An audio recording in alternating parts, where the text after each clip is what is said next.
Last year, Insta360 proved with the Ace Pro that they are also capable of producing great traditional action cameras. The Ace Pro outperformed the GoPro Hero 12 in many categories, but GoPro is now striking back with the Hero 13, which aims to do many things better. There are new accessories, a slightly different design, new features and a new battery. Is that enough to beat the Ace Pro, which is now a year old? Let's find out. When comparing the Hero 13 and the Ace Pro, we must consider 10 categories, from image quality to the smartphone app. And the most important category obviously concerns the image quality. Many users still swear by the good image quality of the GoPro and opt for GoPro mainly because of the colors and the nice image. Actually, the colors of the GoPro Hero 13 and the Ace Pro are very similar. Here you can see a comparison between the two cameras in the standard settings and with the natural color profile. In direct comparison, GoPro tends more towards a green tone, the Ace Pro more towards a magenta tone. Apart from that, the Ace Pro not only uses a significantly larger image sensor, but also a much faster image processor. This makes it possible for the Ace Pro to have HDR activated in the standard settings. The HDR mode of the Ace Pro comes with practically no disadvantages and without that typical HDR look.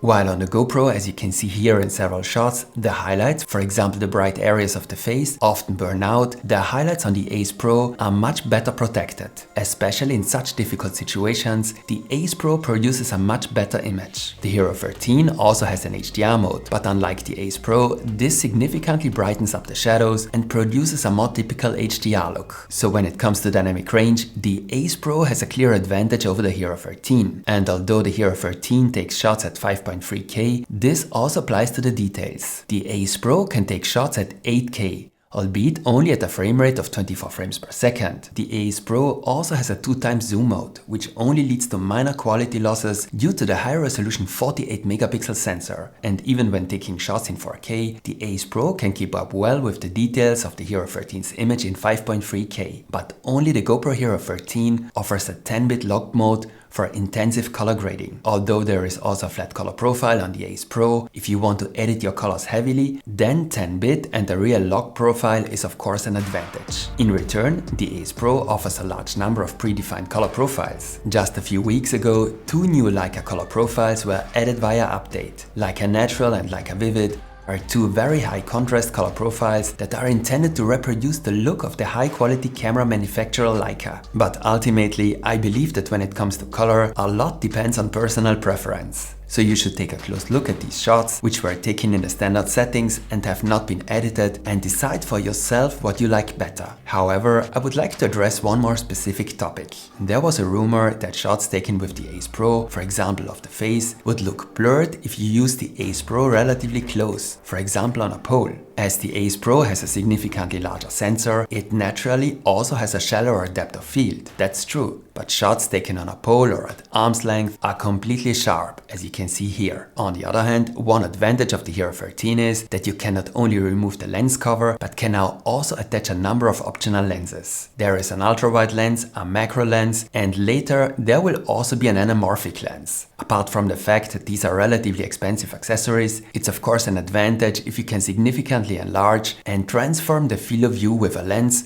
such as the ultra-wide lens. And one relevant disadvantage of the Ace Pro compared to the Hero 12 was the fact that the lens cover could not be removed. This was primarily to prevent moisture from entering and fogging up the lens. However, a damaged lens will be replaced free of charge within the first year of purchase. If you now compare both cameras with the standard lenses, both cameras have a comparable field of view and offer different settings and features when it comes to the field of view. Where GoPro has now caught up with the Ace Pro is the mount, and there is now also an easy to remove magnetic mount for the Hero 13. This is a great advantage, as it allows you to remove the camera from a mount relatively quickly and attach it somewhere else. But while the magnetic mount comes as standard with the Ace Pro, it must be purchased as an accessory for the GoPro. The standard version of the GoPro Hero 13 basically features the same integrated mounting fingers as the Hero 12. The Ace Pro is still the only high-quality action camera that comes with a flip-up display. The back display is not only larger than that of the Hero 13, it can also be folded up completely. This means that when you are filming yourself, you can assess the framing much better than with the relatively small front display of the Hero 13. This is a big advantage, especially if you film yourself frequently. Even though GoPro has improved its display slightly, and I think it's now perhaps a little more responsive, the Ace Pro's display is still clearly better to use. On the other hand, and this must also be said, it has a slightly lower resolution. Apart from the image quality, I think that the flip-up display is one of the big differences between these two cameras. Some people think that a folding display is not suitable for an action camera as it could be damaged too easily, but actually the Ace Pro's display is very rugged and resistant, and if you take a really risky shot, you can simply fold it down. In general, and this should also be said, the Hero 13 is the slightly smaller camera than the Ace Pro. The difference is mainly due to the flip-up display, which makes the camera slightly thicker, but the difference is not really big or relevant. With burst slow-mo, the Hero 13 has received a new slow motion mode. You can now take shots in 5.3K at 120 frames per second, or in 900p at 360 frames per second. In the latter setting in particular, however, the image quality is greatly reduced and the shots in burst slow-mo can only be a few seconds long. This new feature should therefore not be a decisive reason to buy. Apart from that, both cameras can shoot in 4K at 120 frames per second. On the other hand, what is a big advantage of the Ace Pro in this comparison is its significantly better performance in low light. The significantly larger sensor simply makes it possible to capture much more light. GoPro tries to counteract the shortcoming of the smaller sensor by using a slower shutter speed, but this leads to poorer image stabilization in low light. Especially when it gets very dark, the Hero 13 can no longer keep up at all. So if low light performance is important and relevant to you, then the Ace Pro is a much better choice than the GoPro Hero 13. As mentioned at the beginning, the Hero 13 has a new battery. This new battery should not only enable a longer runtime, but also faster charging. And the battery of the Hero 13 also lasts a little longer than that of the Ace Pro. In 4K 30, the Hero 13 shoots for 1 hour and 45 minutes, the Ace Pro for 1 hour and 35 minutes. But although the Hero 13 is now supposed to charge much faster, the battery still charges slower than that of the Ace Pro. And the Ace Pro still seems to be the better choice when it comes to overheating. At 22 degrees Celsius in 4K and 120 frames per second, the Ace Pro shoots for about an hour. Despite the new design, the Hero 13 switches off after around 45 minutes. Both cameras stabilizes the shots very well, whereby I see a slight advantage for the GoPro Hero 13 and a direct comparison with extreme camera shake.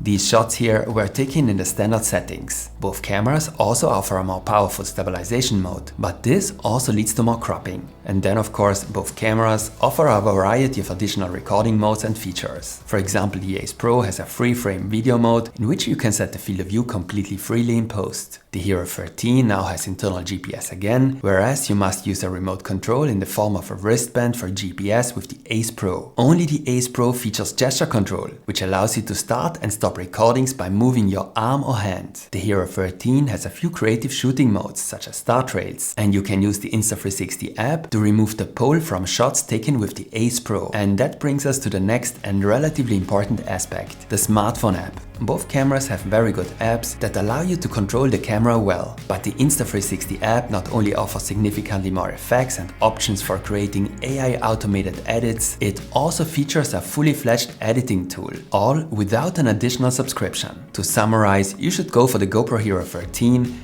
if you prefer the GoPro look, or if you are interested in the new optional lenses. In all other cases, the Ace Pro is probably the better choice, also because the Hero 13 has hardly changed compared to the Hero 12. The Hero 13 costs $400, the Ace Pro $350. You can find a link to both cameras in the video description. If you use the link for the Ace Pro, you will also receive a free gift. And yes, the Ace Pro 2 is also coming, but that will take some time, although not long. A review and comparisons with the Hero 13 and the Action 5 Pro will follow. In the meantime, if you're interested, you can take a look at a detailed comparison between the Ace Pro and the Hero 12, or the Ace Pro and the Action 4. And don't forget to give me a like as feedback if this video was interesting for you. Stay tuned and see you next time.